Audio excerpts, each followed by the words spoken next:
बिस्मिल्लाहिर्रहमानिर्रहीम। अस्सलामुअलैकुम। उम्मीद करती हूँ कि आप सब खैरियत से होंगे। अल्लाह से दुआ करती हूँ कि अल्लाह आप सबको अपने अपने घरों में खुश और आबाद रखे, आमीन। आज मैं आपके साथ एक बहुत ही झटपट मज़ेदार सा स्टीम चिकन रोस्ट की रेसिपी शेयर करूँगी जो कि बहुत ही लजीज बनता है। तो रेसिपी को स्टार्ट करते हैं। यहाँ पे मैंने तकरीबन 3 किलो चिकन पीसीज ले लिए थे। आप जोन से साइज़ लेना चाहें आपकी मर्ज़ी है। 3 टेबलस्पून लहसुन अदरक का पेस्ट शामिल किया है। 2 टेबलस्पून मैंने यहाँ पे नमक शामिल किया है। आप अपने टेस्ट के मुताबिक कम या ज़्यादा नमक कर सकते हैं। जितने पीसीज हैं ये तकरीबन 21 पीसीज हैं। तो लेग और थाई दोनों मिला के लिए हैं। 2 टेबलस्पून काली मिर्च का पाउडर मैंने शामिल किया है। 1 टेबलस्पून मैंने लाल मिर्चों का शामिल किया है। कुटी हुई लाल मिर्चें मैंने यहाँ पे शामिल कर दी हैं 1 टेबलस्पून।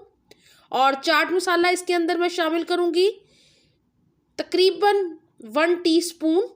ये सारा चला गया इसके अंदर। इससे बहुत ही टेंगी और मज़ेदार फ्लेवर आएगा स्टीम रोस्ट का। और यहाँ पे मैं शामिल कर रही हूँ तकरीबन 1 कप भर के दही का। और सिरका मैंने शामिल किया है तकरीबन 5 से 6 टेबलस्पून। और इतना ही मैं इसके अंदर शामिल कर रही हूँ सोया सॉस। और इसको अब हम रख देंगे ओवरनाइट के लिए फ्रिज के अंदर और हमारा चिकन अच्छे से मैरिनेट हो जाएगा। यहाँ पे मैंने ओवरनाइट के बाद चिकन को निकाल लिया है। अब मैं इसको शामिल करूँगी एक पतीले के अंदर। पतीले का साइज़ बड़ा लेना है और उसके अंदर हमने चिकन पीसेस को इस तरह सेट कर देना है।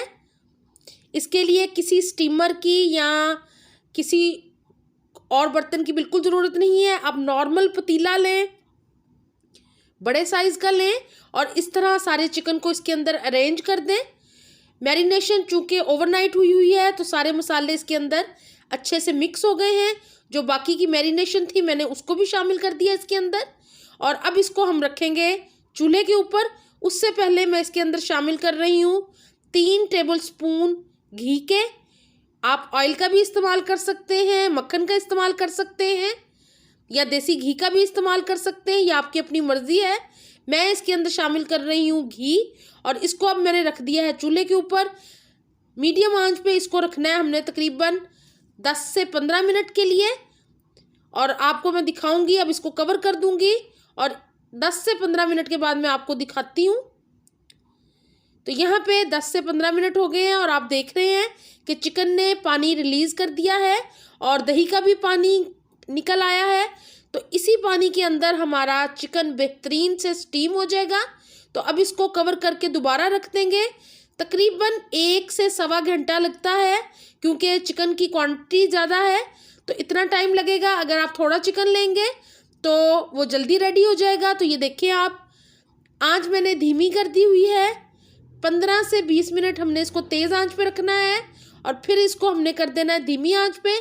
एक दफ़ा मैं चिकन को ऊपर नीचे कर दूंगी ताकि जो नीचे का चिकन है वो ऊपर आ जाए और ऊपर वाला चिकन नीचे चला जाए। तो ये देखें, चिकन हमारा बहुत अच्छे से रेडी हो रहा है और आप इस रेसिपी को ट्राई कीजिएगा, आपको बहुत पसंद आएगी। आप अपनी दावतों पे, इवन डिनर्स पार्टीज़ पे आप इसको बना सकते हैं। बना के आप इसको फ्रीज़ भी कर सकते हैं और जब आपको ज़रूरत हो आप इसको निकाल लें और इसी तरह आप इसको स्टीम कर लें। इसको आप माइक्रोवेव भी कर सकते हैं और आप इसको ग्रिल के अंदर, ओवन के अंदर भी कुक कर सकते हैं। तो ये ऑप्शन है आपके पास अगर आप करना चाहें। और ये देखें, चिकन बहुत अच्छे से हमारा रेडी हो गया है। तकरीबन इसको मैंने सवा घंटा दिया था और ये देखिए बहुत अच्छे से पक गया है। डिश आउट कर दिया है कुछ लेमन और अनियन के स्लाइसिस के साथ। इसके साथ आप बना लें दही और पुदीने की चटनी जो कि बहुत लजीज बनती है। मुझे उम्मीद है कि आपको ये रेसिपी अच्छी लगी होगी। वीडियो अच्छी लगे तो लाइक शेयर करना बिल्कुल ना भूलिएगा और बेल को प्रेस करना बिल्कुल ना भूलिएगा ताकि आने वाली नई वीडियोस आप तक सबसे पहले पहुंच सकें और आपको नोटिफिकेशन मिल सके। तो मुझे अपनी दुआ में याद रखा करें। इंशाल्लाह मैं आइंदा भी इतनी ही आसान और मज़ेदार रेसिपीज़ लेके आती रहूँगी आपके लिए। और अगर आपको कुछ स्पेशल सीखना हो या आपको कोई रेसिपी चाहिए तो मुझे ज़रूर बताइएगा। और अगर आप वेट लॉस करना चाह रहे हैं तो आप इस रेसिपी को ज़रूर ट्राई कीजिएगा। वेट लॉस के लिए ये बहुत ही मुफीद रेसिपी है, बहुत कम ऑयल में बनती है, आप ऑयल स्किप भी कर सकते हैं। अगर आपने वेट लॉस के लिए इस रेसिपी को ट्राई करना है तो मुझे अपनी दुआओं में याद रखा करें। चैनल को सब्सक्राइब करना बिल्कुल ना भूलिएगा। अपना बहुत ख्याल रखिएगा। अल्लाह हाफिज़।